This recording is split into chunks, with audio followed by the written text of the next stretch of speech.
Hey everyone, I'm Pastor Manny, and this is Looking Up. It's a ministry here at English Oaks Seventh-day Adventist Church.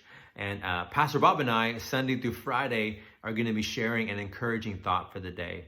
And so, just the thought I want to share with us today is I was listening to a sermon on Sunday, by a pastor I like to listen to from time to time. And one of the things he was talking about is loss of control. What happens? What do we do when we feel like we lose control? And that really impacted me because especially during the times that we're living in now, it feels like we don't really have control of anything. And so just kind of putting it into our context here with myself and Kat, some things that we wanted to happen but aren't happening anymore. For example, like Kat's family is going to come visit us, was supposed to come visit us once the baby was born, to spend like a week or two with us so that they can be here with Kat, and see the baby as well. But they can't come anymore, and another thing is too is that we both wanted, myself and Kat both wanted Kat's mom to come in to the delivery room with us to be there with Kat when she was going to be delivering the baby. But it turns out that's not going to happen anymore. Thankfully, I'm able to go in there still. And some places they don't even allow the father to go in there when the mother is giving birth. So some places are different. Some don't even have. The father can't even go in there. And we were traveling. I'm sure a lot of people who had planned trips to go on during this time. Weddings. People have weddings planned. This is a great time to have weddings. Spring weddings are awesome.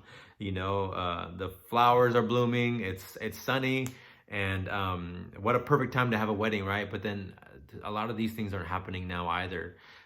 So what happens when you feel like you have control over something, but in reality, you kind of don't.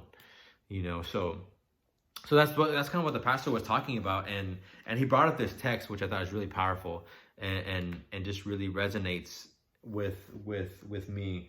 And so this is found in one of the Gospels, and Judas this is before Jesus is crucified. Judas comes to Jesus with his mob, right, with swords and clubs and torches, and Judas goes to kiss Jesus, symbolizing that, hey, this is the guy that you're supposed to get, and this is the person that you're supposed to crucify.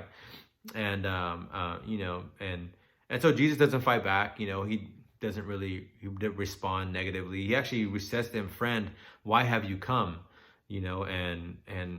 So, but then this next text is kind of where I wanna us to focus on. Pete, or one of the disciples, takes out a sword and cuts off the ear of one of the people in the mob. And this is how Jesus responds. He says, "Put your sword in its place, for all who take the sword will perish by the sword." And this is the text that we want to focus on.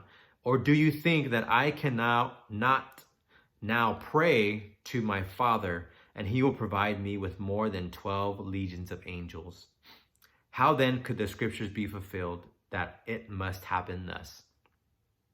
And so, just real quick, what I want us to think about is pretty much what Jesus was saying is like, hey, like, I could easily take control of the situation and not go through with this. He's saying like, hey, like, I can pray to my Father to have him send down my angel buddies who are really strong and can easily destroy these people and not have to go through with this. I can take control of this situation. But Jesus doesn't do that. He surrenders it.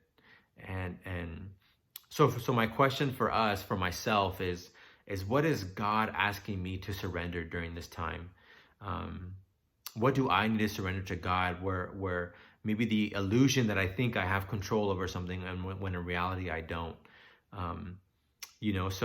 So that's just a thought I want to leave us with today, and it really got me thinking about the context of what we're in the situation we're in, and some of the things I really have control over is just how I respond.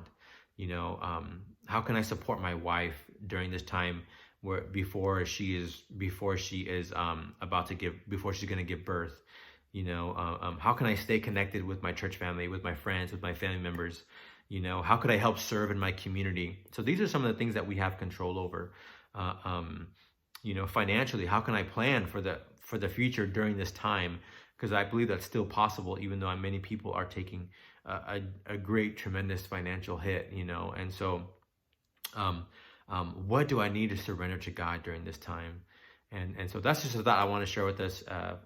And I really hope this brings you encourage, really gets us to reflect on just really how fragile life can be sometimes.